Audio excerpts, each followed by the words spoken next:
Après une pause de 4 heures et demie, je reprends l'enregistrement. Je n'ai même pas fait de sieste, donc protestez si je suis un peu confus et j'essaierai de reprendre plus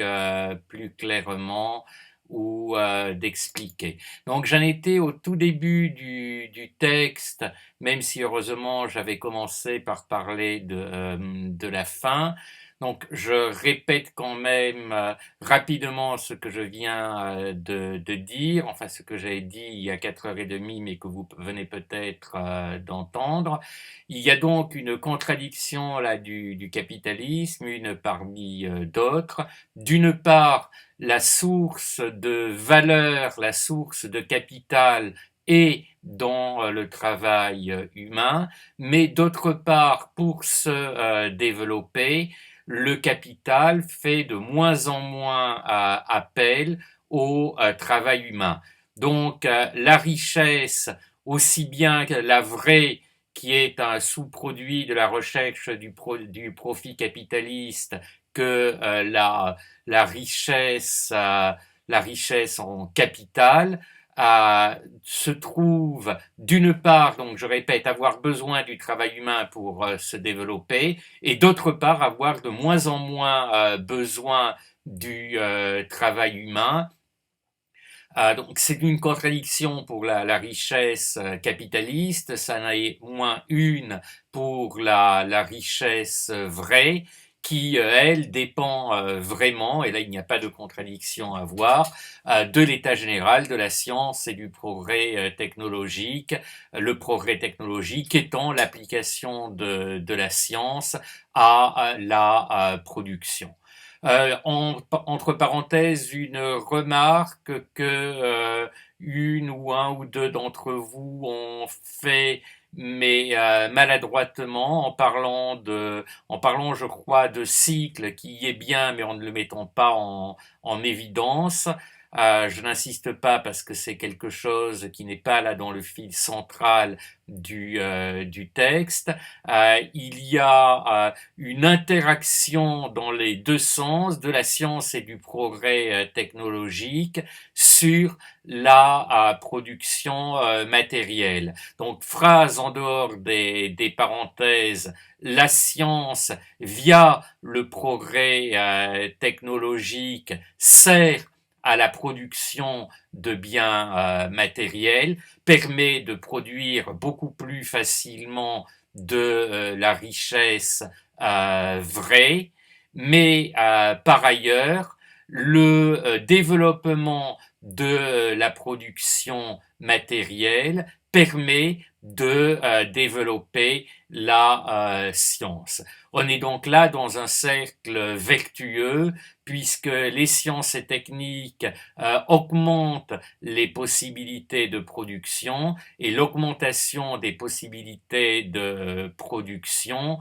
permet encore plus le développement des sciences et des techniques en permettant la réalisation d'appareils expérimentaux qui n'étaient pas concevables sans le développement des sciences et des techniques. On peut au XIXe siècle, par exemple, penser aux grands télescopes que l'on construit de plus en plus. Ce n'est pas possible sans une connaissance meilleure de l'optique, mais aussi des possibilités de réalisation pratique des lentilles de ces grands télescopes. Donc il y a la science qui permet des réalisations matérielles, lentilles de plus en plus perfectionnées, appareils de plus en plus grands, et ces appareils en contre-coup vont permettre le développement de la science, puisque on peut regarder ainsi de plus en plus loin dans l'univers, on peut avoir une connaissance meilleure de l'univers. Un exemple que donne Marx par rapport à l'agriculture, que certaines et certains d'entre vous l'ont mal compris en voyant là-dedans finalement la même idée que dans le début du texte, la mécanisation de l'agriculture. Ce n'est pas ce dont il parle ici. Si l'agriculture devient une simple application de la science et des méthodes de régulation les plus avantageuses des échanges organiques au profit du corps social tout entier, il n'y a pas de raison d'imaginer que c'est par l'usage, par exemple, de tracteurs, d'autant que ça serait un peu anachronique, mais où seraient de toute façon dans les tracteurs les méthodes de régulation les plus avantageuses des échanges organiques. L'idée, c'est plutôt que la science nous informe sur la fertilité des sols, nous permet de mieux entretenir, de mieux améliorer cette fertilité et permet donc de rendre le travail des agriculteurs plus productif en maîtrisant bien les règles des échanges organiques. On permet de tirer plus facilement des récoltes plus importantes d'une même terre. Là, éventuellement, vous pourriez protester, et par rapport à ce texte, vous auriez tout à fait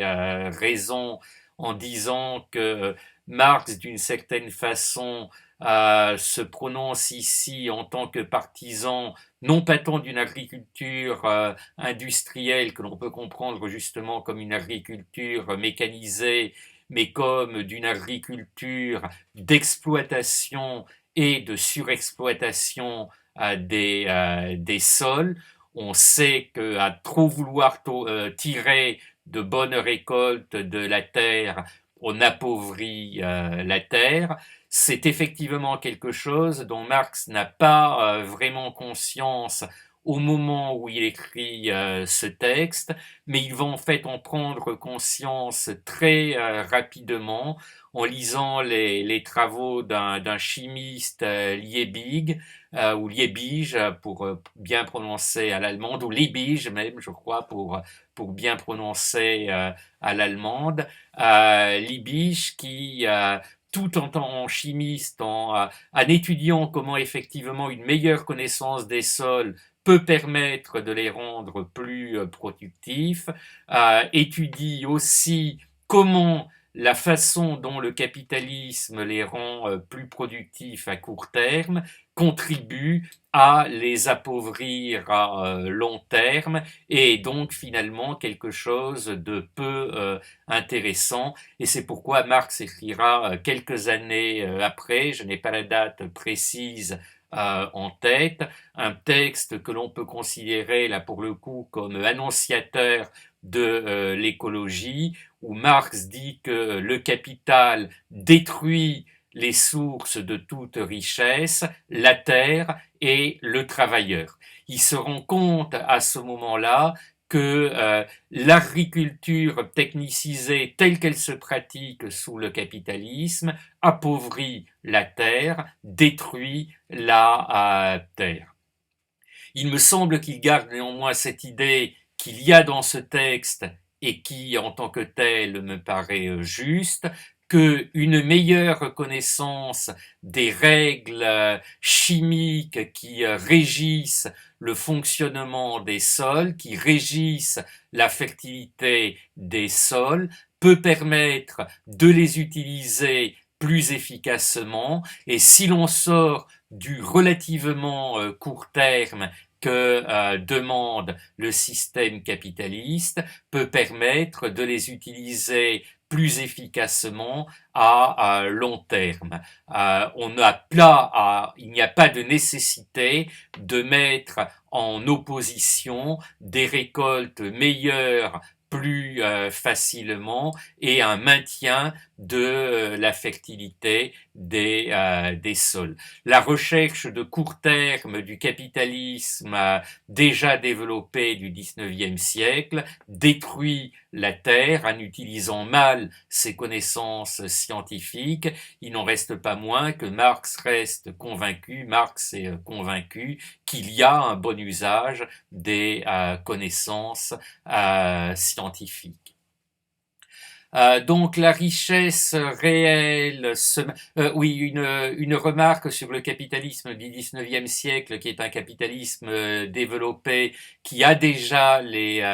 qui va déjà avec les excès encore plus dramatiques que nous connaissons maintenant. Il y a sans doute là une opposition par rapport au capitalisme de ses débuts tels que nous les dépeint Weber, Max Weber dans l'éthique protestante et l'esprit du capitalisme, même si du point de vue de Marx, Weber enjolive sans doute un peu les choses, puisque pour Marx, les débuts du capitalisme, c'est bien plus l'appropriation primitive, un vol qui ne se cache pas, que ce que dit Weber. Pour Weber, la naissance du capitalisme est liée à l'éthique protestante, est liée à une certaine lecture de la parabole des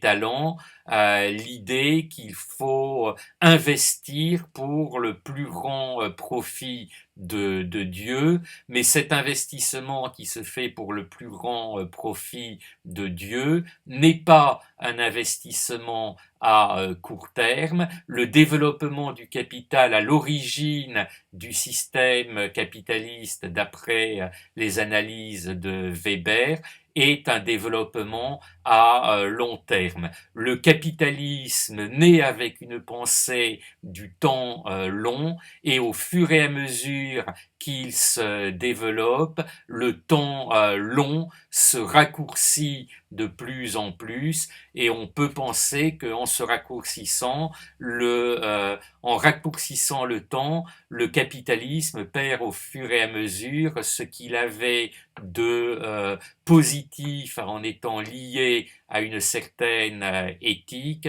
à ses débuts. C'est-à-dire qu'on peut partager l'analyse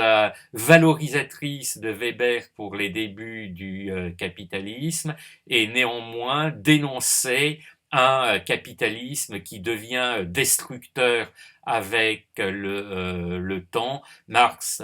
insiste d'ailleurs sur le fait que effectivement le capitalisme devient de plus en plus destructeur, alors qu'il ne l'a pas toujours été. On doit à la bourgeoisie, on doit au capitalisme, écrit-il dans le manifeste du Parti communiste, des réalisations à côté desquelles les pyramides d'Égypte ne sont rien, les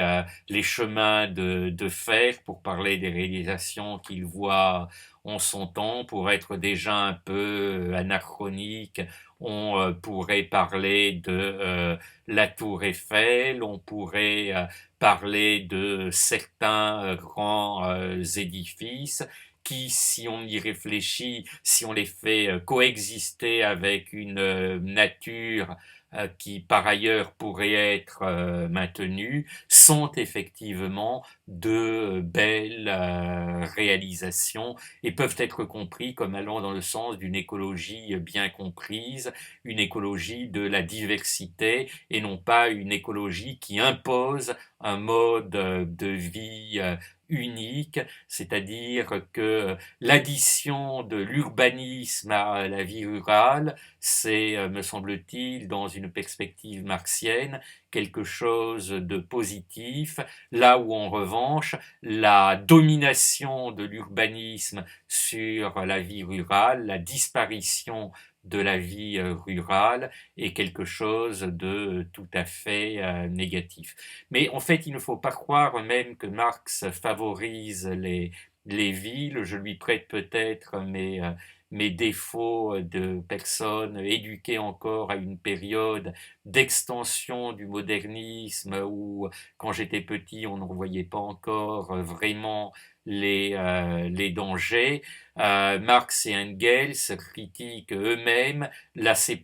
séparation entre la ville et la campagne, et ne critiquent pas, c'est assez clair, cette séparation entre la ville et la campagne, en disant qu'il devrait y avoir des villes partout. C'est plutôt il faut complètement repenser les villes, il faut complètement repenser l'urbanisme, il faut en permanence construire sans détruire la nature. Il ne faut pas, par exemple, bétonner la plaine du Var. Je ne pense pas que on pourrait considérer que Marx, à partir en tout cas du moment où il a la connaissance des textes de Liebige, de Liebige, s'enthousiasme pour le bétonnage de la plaine du Var ou pour quelque bétonnage que ce soit. J'insiste bien sur ce à partir, c'est-à-dire à partir des années 60, on a un peu avant, je crois que c'est à la fin des années 50, un texte d'Engels que je trouve assez effarant où il considère que pour lutter contre les théories de Malthus qui sont effectivement des sottises, il écrit lui-même des sottises, à savoir l'idée que on pourrait construire de grands lotissements, on pourrait peupler toutes les zones désertiques des États-Unis, il n'y aurait pas de perte, il n'y aurait que à y gagner. Donc là, il me semble qu'on a vraiment la négation de l'intérêt de laisser vivre une nature, même si c'est une nature un peu stérile pour elle-même. Mais l'étude donc des travaux chimiques vont faire évoluer Marx et par contre-coup Engels là-dessus, et je ne crois pas que plus tardivement il continue à écrire des textes aussi effarants. Bon, tout ça c'était pour dire que l'agriculture qui devient une simple application de la science et des méthodes de régulation les plus avantageuses des échanges organiques, c'est vraiment la connaissance scientifique de la fécondité des sols qui peut permettre d'améliorer le rendement des sols sans pour autant détruire à plus long terme la fertilité des sols, même si à l'époque, et encore plus maintenant bien sûr, en les exploitant, le capitalisme détruit les sols fertiles et Marx n'est pas du tout en faveur de cette destruction. Donc la richesse réelle, à nouveau là il me semble que ce n'est pas la richesse capitaliste, mais la richesse réelle, la richesse en biens qui soient matériels ou spirituels, qui permettent à l'humanité de bien vivre une vie pleinement humaine. Il s'agit de vivre et pas de survivre. La richesse réelle, c'est celle qui permet de vivre et pas simplement celle qui permet de survivre. Donc la richesse réelle se manifeste, comme nous le révèle la grande industrie, dans l'énorme disproportion entre le temps de travail et son produit. Donc c'est déjà cette idée avec le machinisme, idée que je l'ai dit, on peut peut-être remettre en doute maintenant, mais là Marx est effectivement naïvement technophile et ne voit pas les effets peut-être négatifs de la technique. Il voit simplement que les techniques mécaniques, mais après tout, peut-être que quand il va s'en rendre compte pour les sols, il réfléchira aussi, mais je crois qu'il n'a pas de texte là-dessus, sur les effets pervers éventuellement de la mécanisation. L'idée, c'est quand même qu'avec une toute petite partie de travail humain, donc avec un très faible temps de travail humain, on peut avoir avec la grande industrie des réalisations considérables. On peut obtenir en peu de temps ce qui s'obtenait très longuement auparavant. Donc énorme disproportion entre la faiblesse du temps de travail et le caractère impressionnant, complexe, intéressant du produit, ainsi que dans la disproportion qualitative entre le travail réduit à une pure abstraction et la puissance du processus de la production qu'il contrôle. Alors là, j'ai fait peut-être dans quelques copies des critiques inappropriées, mais c'est la faute des auteurs de ces copies qui ont parlé de travail abstrait, là où Marx ne parlait pas de travail abstrait, mais de travail réduit à une pure abstraction. Il me semble que le travail réduit à une pure abstraction dont parle Marx ici, ce n'est pas la même chose que le travail abstrait qu'il théorise par ailleurs, ce travail qui est considéré uniquement du point de vue de sa quantification. Le travail est réduit à une pure abstraction dans la mesure là où au contraire il devient inquantifiable puisqu'il est très léger, puisqu'il s'agit simplement éventuellement d'appuyer sur un bouton de temps en temps, voire de vérifier sur un cadran que tout se passe bien. Donc c'est un travail qui n'est plus véritablement un travail concret, qui n'est plus un travail pratique. C'est en ce sens qu'il est réduit à une pure abstraction, sans que s'en fasse ce que Marx appelle le travail abstrait, et donc un travail qui n'est pas grand-chose, mais pas simplement qui n'est pas grand-chose au sens où il ne demande pas beaucoup de travail, il ne demande pas beaucoup de peine, mais même il ne demande pas beaucoup d'investissement. C'est vraiment cette idée qu'on ne se rend pas compte que l'on travaille tellement il est abstrait. En fait, ce travail réduit à une pure abstraction, certains me l'ont dit, mais en parlant à tort de travail abstrait, c'est effectivement peut-être plutôt un travail intellectuel que le travail au sens premier au sens premier du terme, le travail, entre parenthèses, des chasseurs-cueilleurs, qui, même s'il était léger, était un travail physique. Là, le travail devient une simple idée, une simple œuvre de pensée. C'est en cela qu'il est réduit à une simple abstraction, et il y a un fossé entre cet aspect d'abstraction, de pure abstraction du travail, et la puissance tout à fait matérielle du processus de production qu'il contrôle. Ce n'est plus au juste le travail qui semble s'insérer dans le processus de production, comme c'est encore le cas en fait dans la grande industrie telle que la connaît Marx et telle qu'elle va être connue encore après. Certains d'entre vous m'ont parlé des temps modernes de Chaplin, mais les temps modernes de Chaplin, ce n'est pas ce qu'évoque Marx ici. C'est encore un développement des mauvais côtés de la grande industrie qu'il connaît bien par ailleurs, il les voit de son temps, il lit les rapports d'un certain nombre, y compris de capitalistes, mais de capitalistes bienveillants, parce qu'il ne faut pas croire que tous les capitalistes sont malveillants, et de capitalistes bienveillants, donc qui étudient la façon dont le capitalisme du temps rend malade les enfants, rend malade les travailleurs en les mettant au travail, en les mettant à des tâches pas simplement dégradantes, mais vraiment néfastes pour leur santé. Ce n'est pas le processus que Marx connaît, dont il parle ici, parce que ce processus que Marx connaît, ce processus dans lequel l'homme, les êtres humains sont esclaves des machines, il le voit comme une étape transitoire qui va être dépassée dans le développement du machinisme. Il ne prévoit pas le taylorisme, où il se situe dans ce texte dans un au-delà du taylorisme, dans une période que d'après certains nous avons atteinte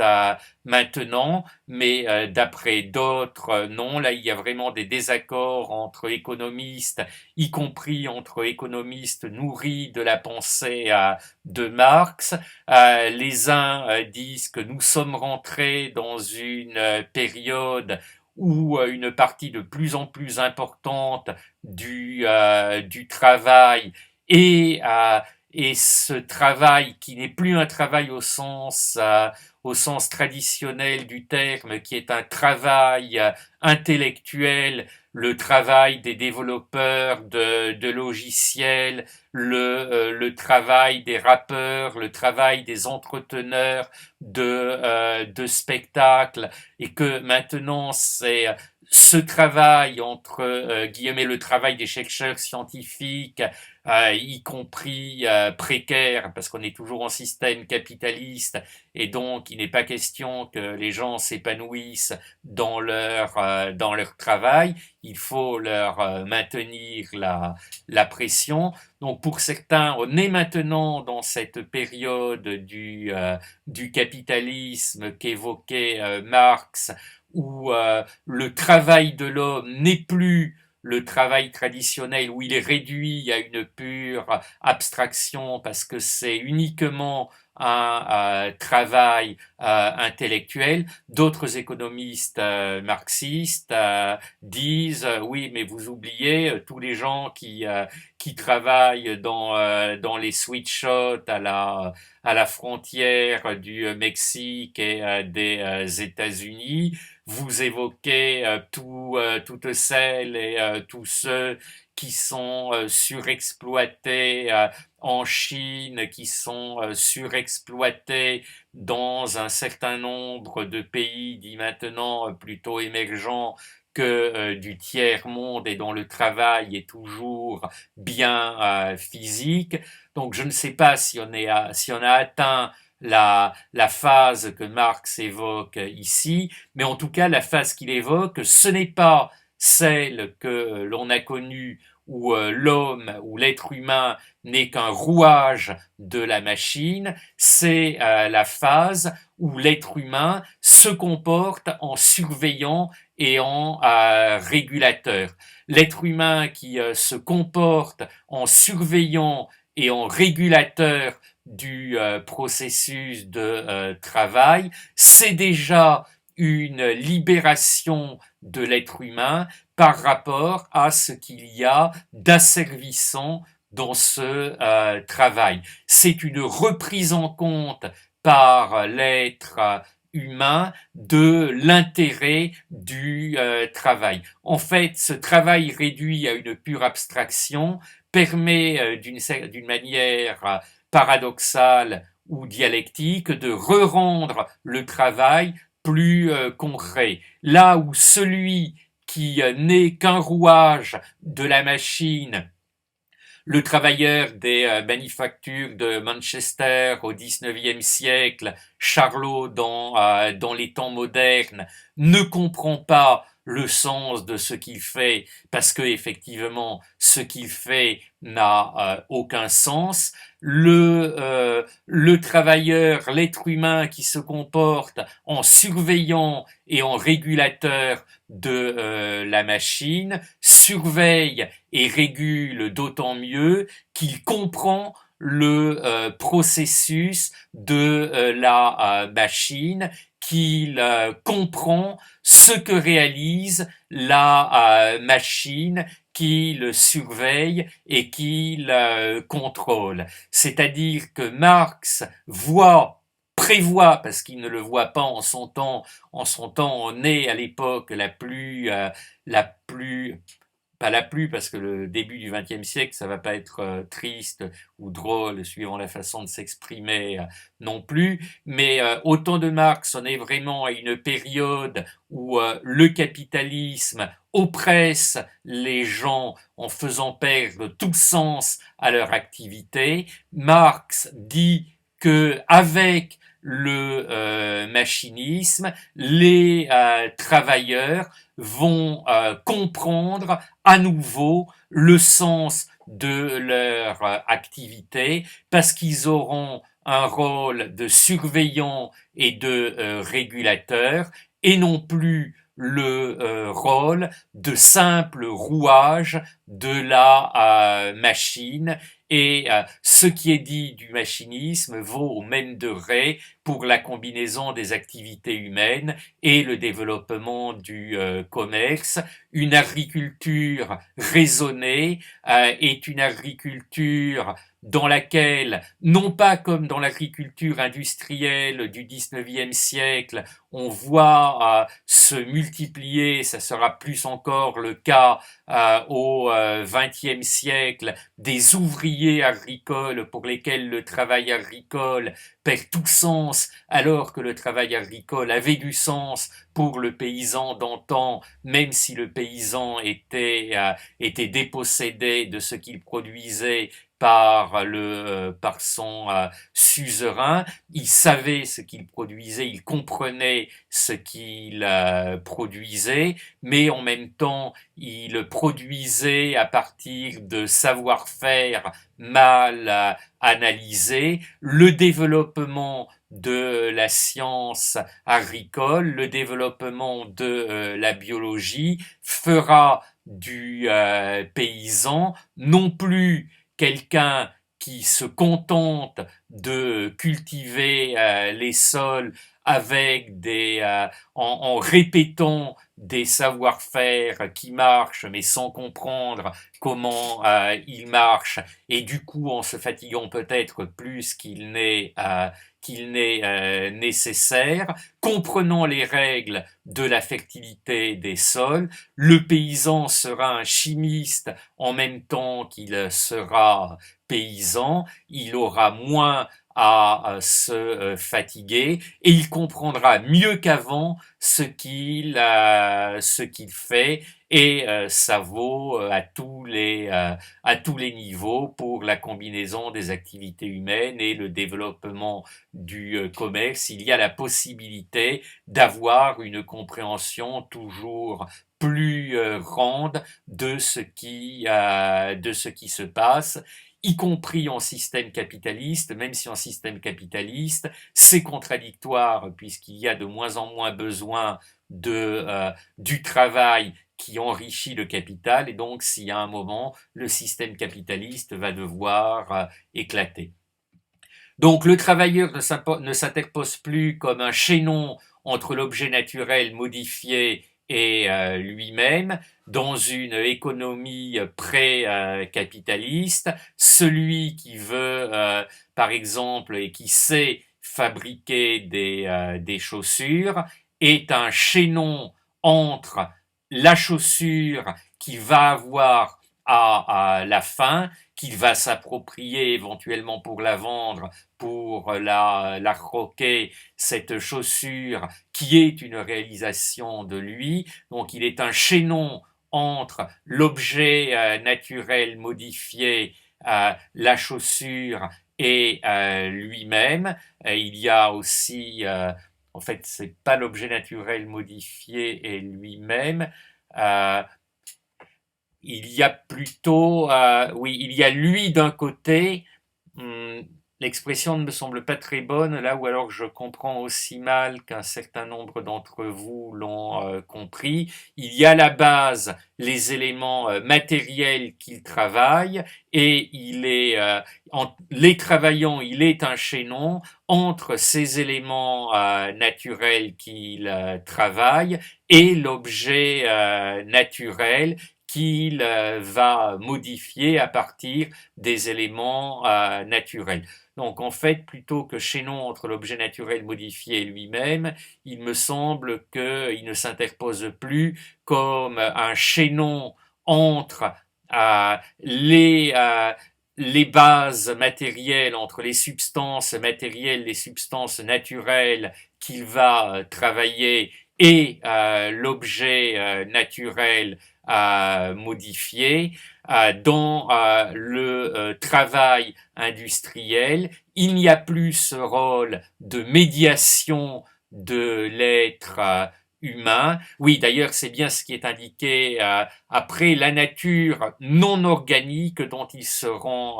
maîtres. Donc, il faut comprendre l'objet naturel modifié, c'est aussi l'objet naturel avant modification. Et la nature non organique dont ils seront maîtres, c'est l'objet naturel avant modification, et en s'en rendant compte, en s'en rendant maître, l'objet naturel modifié devient d'une certaine façon lui-même, il se réalise dans cette création, mais avec le mécanisme, il n'a plus besoin de s'investir lourdement pour obtenir l'objet naturel modifié. C'est le processus industriel qui, de manière quasi spontanée, s'interpose entre les éléments naturels, la base matérielle de sa production et la production elle-même. Il se place à côté du processus de la production au lieu d'en être l'agent principal, mais je crois vraiment qu'il ne faut pas comprendre ça de la part de Marx comme une critique, parce que se plaçant à côté du processus de la production, d'un processus de la production qu'il surveille, qu'il contrôle, qu'il comprend, il a encore tous les bienfaits du travail, de ce que certains peuvent appeler travail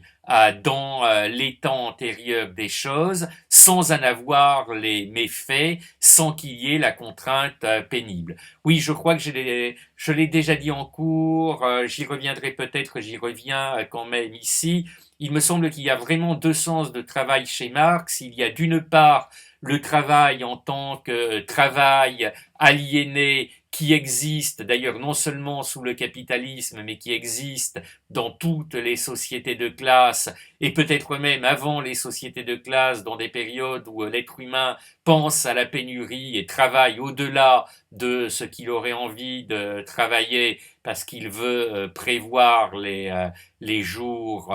mauvais. Ce travail-là en tant que contrainte, c'est quelque chose de fondamentalement mauvais dont il convient pour Marx de se libérer. Et il y a le travail en tant qu'échange métabolique de l'homme avec la nature, transformation de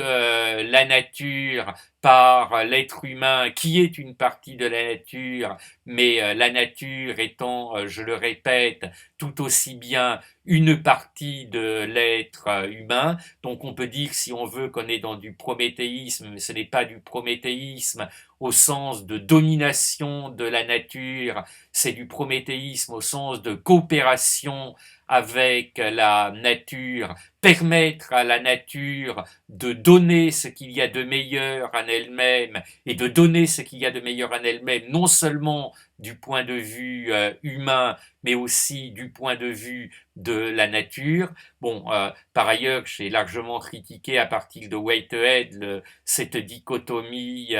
humain-nature, naturel, culturel, mais comme d'habitude, je l'emploie pour simplifier. Il me semble que l'on peut trouver dans Marx aussi les germes de cette critique de la dichotomie humain-nature. En fait, on la trouve déjà quand je vous dis, et c'est vraiment une idée qu'il y a chez Marx, que l'être humain est une partie de la nature, mais que la nature est une partie de l'être humain. Quand on dit ça, déjà on voit bien qu'il n'y a pas de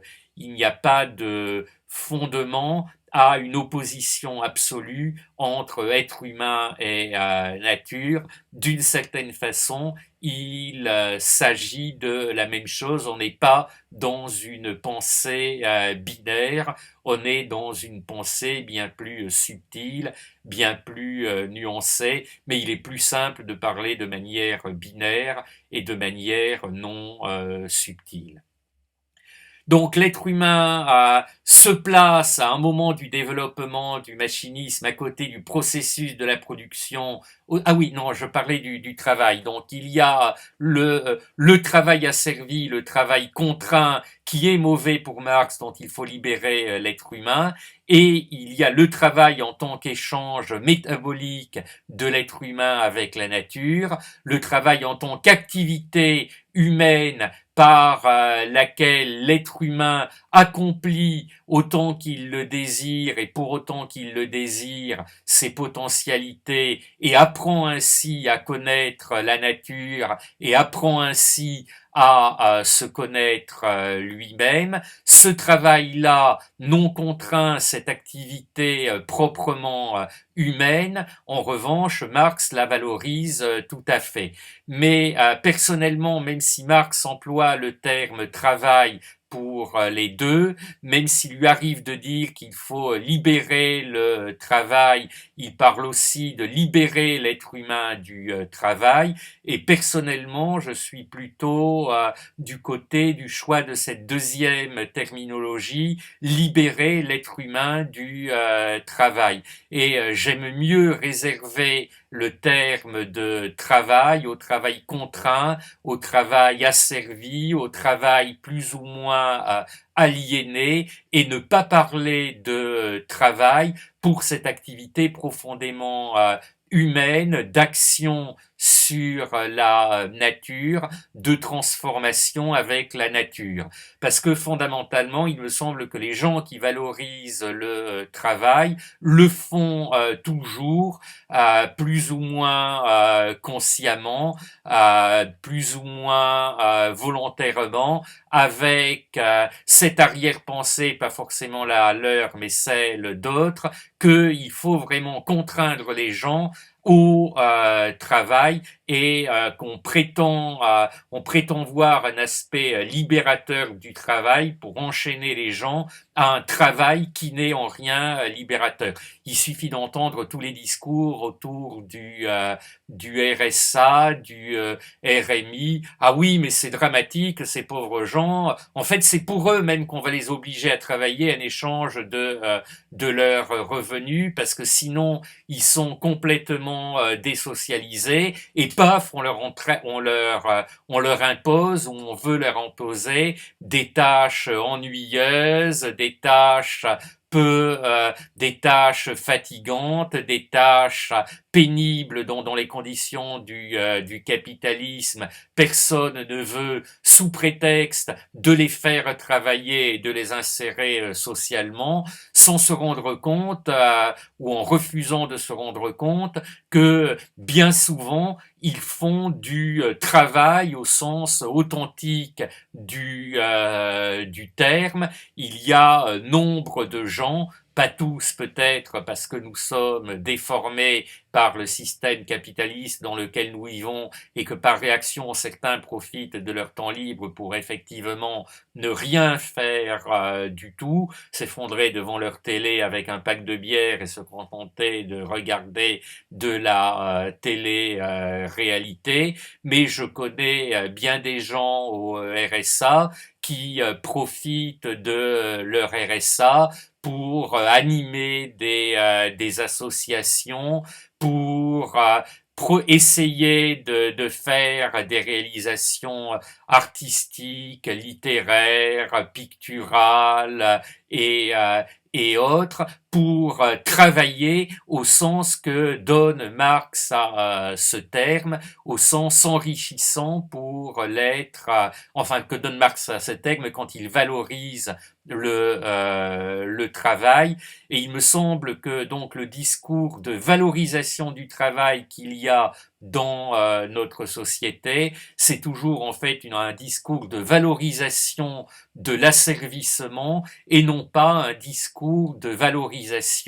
de l'activité humaine, transformatrice de la nature. Le peintre, le sculpteur transforment aussi la nature, ils agissent sur du matériau où il peut y avoir des gens qui bricolent, qui rendent de petits services non payés. Horreur, ils ne travaillent pas parce que ça ne produit pas du capital, mais en fait, ce qu'ils font, c'est tout à fait socialement utile, et en faisant ça, ils se font plaisir. Ça, c'est vraiment l'activité humaine enrichissante pour l'être humain. Tout ça pour dire donc le travail chez Marx a un double sens, que il s'agit finalement de sortir du travail asservi pour rentrer dans une activité libre qu'on peut appeler travail si on veut, mais moi je ne veux pas, qui est donc cette activité qui continue à avoir cet aspect d'action sur la nature, mais en étant libérée de ce qu'il y a de contraint dans cette action sur la nature. Donc ce qui apparaît dans cette transformation comme le maître pilier de la production et de la richesse, à nouveau non pas tant de la richesse capitaliste que de la richesse vraie, ce n'est ni le travail immédiat, ni l'activité immédiate de l'être humain sur la matière, même si celle-ci peut avoir son intérêt, ni le temps de travail, c'est l'appropriation par l'homme, par l'être humain, de sa propre force productive universelle, c'est l'intelligence et la maîtrise de la nature par l'ensemble de la société, bref, l'épanouissement de l'individu social. L'épanouissement de l'individu social, ce n'est pas l'idée de soumettre l'individu à la collectivité, c'est plutôt que l'individu reconnaît qu'il a besoin des autres pour pleinement développer son individualité. Quand les sciences et les techniques deviennent de plus en plus complexes, un être humain seul ne peut pas à lui tout seul réaliser, concevoir tout un processus de production. Par contre, avec l'aide des autres, il peut comprendre ce qui se passe dans ce processus de production. Il peut comprendre l'action humaine collective sur la nature en ayant un rôle de contrôle de cette action collective. Donc on en revient au passage par lequel j'avais pratiquement démarré et je peux accélérer. Le vol du temps de travail d'autrui, base actuelle de la richesse, paraît une assise misérable comparée à celle que crée et développe la grande industrie elle-même, donc la richesse que crée et développe la grande industrie elle-même, lorsque dans sa forme immédiate, donc le travail le plus concret, mais pas au sens où on comprend ce qu'on fait, au sens où on agit vraiment directement sur les choses que l'on transforme, le travail, lorsque dans sa forme immédiate, le travail aura cessé d'être la grande source de la richesse, donc il s'agit d'un futur. Marx sait bien que ce n'est pas encore le cas de 100 ans, le machinisme, l'industrialisation va vers cela, mais elle n'y est pas encore, mais il y aura un moment où la quantité de travail humain nécessaire sera véritablement infime. Dans ce cas, le temps de travail cessera et devra cesser d'être la mesure du travail, puisque le temps de travail sera infime et qu'il ne pourra donc plus servir d'échelon de mesure, tout comme la valeur d'échange cessera d'être la mesure de la valeur d'usage, parce que finalement on ne mesure pas les valeurs d'usage. En fait, à nouveau je répète, je n'ai pas relu le Capital, mais valeur d'usage c'est un peu un abus. À partir du moment où on parle de valeur, on a cette idée de quantification, mais la quantification, c'est plutôt du côté de la valeur d'échange que du côté de l'usage. Qu'est-ce qui est le plus utile d'une paire de chaussures ou d'une veste, pour rester dans des dans des objets de même nature, ben, si mon exemple est bon, je ne suis pas sûr qu'il le soit, on ne peut pas dire que l'un est plus utile on ne peut pas dire que l'un est plus utile que l'autre. On peut avoir besoin de chaussures, on peut avoir besoin d'une veste. Donc il n'y a pas véritablement de comparaison possible entre les usages, mais la valeur d'échange et la mesure finalement des usages, et ce qui nous permet d'avoir une idée de valeur d'usage pour des usages qui sont en eux-mêmes fondamentalement incommensurables, alors que quand il y a valeur d'échange, il y a commensurabilité. Mais puisque dans le système capitaliste, c'est le vol de travail qui est la base de la richesse, puisque c'est le surtravail des êtres humains qui est la base de la richesse capitaliste, mais aussi de la richesse vraie que le capital a besoin de produire pour augmenter en tant que capital. À cette période de développement de l'industrie, le surtravail des masses humaines cessera d'être la condition du développement de la richesse générale. Et de la richesse générale, là, c'est d'une part, il ne pourra plus être la condition du développement de la richesse capitaliste, et pourtant la richesse capitaliste s'appuie sur lui, et puis il ne sera plus la condition du développement de la richesse vraie, puisqu'il n'y aura pas besoin de se fatiguer à une activité pour faire ce dont on a besoin. Ce qui ne veut pas dire que l'on n'aura pas, il nous sera interdit de nous fatiguer, mais si certains objets ne sont pas suffisamment produits, ben effectivement, là on aura recours au mécanisme, sinon on pourra produire les objets, y compris les objets de la vie quotidienne, comme autant d'œuvres d'art. Dans ce cas-là, il n'y aura plus l'oisiveté de quelques-uns, l'oisiveté des capitalistes qui permettra le développement des facultés générales du cerveau humain, les capitalistes et puis les privilégiés, quoique salariés, les enseignants d'université à l'époque de Marx étaient des privilégiés, ils le sont encore un peu, mais de moins en moins. Le capitalisme rentre, grignote de plus en plus, prolétarise de plus en plus des activités qui n'étaient pas profondément prolétarisées, qui pouvaient même être considérées comme des activités plutôt du côté de la bourgeoisie du temps de Marx. Mais ceci dit, Marx l'avait prévu. Marx avait prévu que le capitalisme allait dans le sens d'une prolétarisation générale, d'un nombre de capitalistes toujours plus restreint, avec un nombre de personnes dépendant de manière productive du capital de plus en plus accru. Donc là, de ce point de vue, nous y sommes de nos jours, même si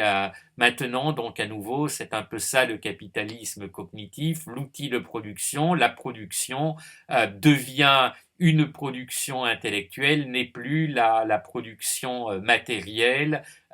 immédiate. Ce qui est peut-être une ressource du capitalisme à laquelle n'avait plus pensé Marx, puisque pour lui, avec l'idée que le surtravail des masses humaines, et il pense là fondamentalement à un surtravail matériel et pas un surtravail intellectuel, cesse d'être la condition du développement de la richesse générale. En fait, le capitalisme a trouvé ce que Marx ne prévoyait pas, la possibilité de tirer du surtravail des activités intellectuelles, ce qui fait que, en fait, on n'est pas encore à cette période qu'il envisageait Et y arrivera-t-on, ou la planète sera-t-elle détruite? D'abord, on peut se poser la question. Vous verrez peut-être la réponse. J'aimerais bien la voir moi-même parce que ça me serait une consolation de voir la planète s'effondrer en même temps que moi.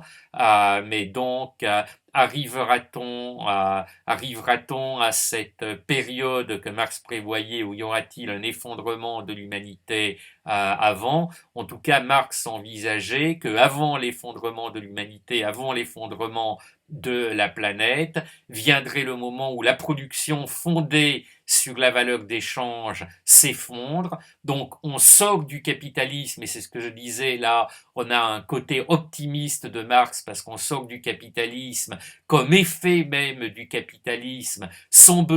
qu'il n'y ait besoin d'une révolution prolétarienne. Simplement, la production fondée sur la valeur d'échange s'effondre, donc la production capitaliste s'effondre, et le processus immédiat de la production matérielle se dépouille de sa forme et de ses contradictions misérables, donc contradictions de base du capitalisme, contradiction misérable, c'est aussi, il me semble, un jugement moral, des contradictions qui contribuent à rendre les gens misérables. Il y a d'autres textes où Marx évoque, pour corriger un peu ce qu'il y a de trop optimiste dans celui-là, cette époque où les moyens de production se sont tellement développés qu'ils sont en contradiction avec l'organisation de la société, et où à ce moment-là, ce qui devrait être une source de richesse n'est au contraire qu'une source de misère supplémentaire. Et nous sommes alors, dit-il, dans un temps de révolution. Nous sommes dans une période où ce qui pourrait être une source de richesse n'est qu'une source de misère supplémentaire. Sommes-nous pour autant dans un temps de révolution? On peut l'espérer, mais depuis que je l'attends, je me demande si je l'attendrai encore longtemps. C'est une vieille chanson du temps de la commune. Ah, je l'attends, l'attendrai-je encore longtemps? Chanson à la fois d'amour et révolutionnaire, puisqu'on peut comprendre que c'est aussi bien le chanteur qui parle de celle dont il est amoureux que celui qui attend la révolution. C'est une idée qui revient souvent. Vous avez plus récemment, c'est beaucoup repris dans des manifestations, une chanson plus récente, mais déjà vieille maintenant pour vous, de Moustaki. Je voudrais, sans la nommer, vous parler d'elle comme d'une bien-aimée, d'une infidèle. Enfin, je crois, je ne connais pas le texte par cœur, et ça se termine par, si vous voulez que je vous la présente, elle s'appelle Révolution permanente. Donc là aussi, on a ce double jeu sur la personne, l'amour et la révolution qui va amener l'épanouissement de l'humanité. Et c'est justement ce dont il est question. Ne s'opérons plus au profit du surtravail. La réduction du temps de travail nécessaire permettra le libre épanouissement de l'individu. On peut imaginer qu'il reste un temps de travail contraint nécessaire. Par exemple, quand on lit que la durée de vie moyenne des gens qui travaillent dans les égouts est de 17 années plus courte que celle des autres, il est tout à fait insatisfaisant que des gens aient à travailler à vie dans les égouts, mais il y a suffisamment d'êtres humains pour que si chacun allait passer, je ne sais pas, un jour de sa vie, même ça doit suffire à travailler dans les égouts, le travail serait fait sans que personne ait véritablement à en souffrir, sans que personne ne voie sa vie abrégée. Donc la réduction du temps de travail nécessaire permet le libre épanouissement de l'individu, lui permet de se consacrer aux activités de son choix, d'être chasseur le matin, pêcheur l'après-midi et critique le soir, pour reprendre de mémoire, c'est-à-dire en la déformant une formule de Marx. En effet, grâce aux loisirs, aux moyens mis à la portée de tous, et les loisirs, il ne faut pas les comprendre comme les loisirs capitalistes, qui sont une ressaisie du loisir par l'industrie. On essaie de tirer du profit du loisir et on a comme ça des conceptions des loisirs complètement frelatées. Certains d'entre vous ont écrit dans leur copie, oui, mais est-ce que l'augmentation des loisirs, ça ne serait pas ça? Mais cette fausse conception des loisirs, c'est une conception des loisirs qui provient d'une situation de surexploitation et du fait que l'on vend aux gens ces loisirs dont ils n'auraient pas forcément besoin, dont ils ne ressentiraient pas le besoin, parce que là-dessus, on peut en tirer des profits, on peut faire le pari que sans la publicité qui incite les gens à des tas de loisirs idiots, il n'y aurait plus de loisirs idiots, il n'y aurait plus que des loisirs intelligents, des loisirs qui réalisent ce besoin de l'être humain de se réaliser précisément en se confrontant à cette partie non humaine et pourtant humaine de la nature, de ce qui l'environne et qui est lui pourtant. Donc grâce aux loisirs et aux moyens mis à la portée de tous, la réduction au minimum du travail social nécessaire favorisera le développement artistique, scientifique, etc., favorisera le plein développement de chacun et de tous. Voilà, je suis désolé, j'ai passé plus de 2 heures dans un cours à ces commentaires sur le commentaire. J'espérais en profiter pour avancer mon cours. Ben, ça sera pour jeudi si tout va bien. Et puis sinon, par crainte de coronavirus, peut-être que je continuerai à fonctionner par enregistrement, mais normalement, sauf avis contraire, ou sauf révolution qui pour l'instant ne me semble pas s'annoncer, je ferai normalement mon cours jeudi de 16 à 18 heures. Voilà, la suite jeudi donc. Petite précision encore que je vais, parce que c'est plus rapide, commencer par mettre en lien, par mettre le lien des enregistrements audio. Je ne mettrai qu'ensuite des liens vidéo. Les liens vidéo sont peut-être utiles pour la première heure pendant laquelle je montre un dessin au tableau. Donc, je le dis un peu tard, mais quand vous allez entendre, vous voyez ce dessin et que bien sûr vous ne verrez rien. Si vous éprouvez le besoin de le voir, attendez et vous verrez. Voilà, je vais mettre ça en ligne un peu plus tard ce soir, enfin l'enregistrement audio un peu plus tard ce dimanche soir, car nous sommes dimanche. L'enregistrement vidéo, j'essaierai de le faire en 2 temps, dans la nuit de dimanche à lundi et dans la nuit de lundi à mardi. Voilà, à jeudi, j'espère, si vous n'êtes pas malade, que je ne suis pas malade et que ma mère se rétablit. Donc à bientôt.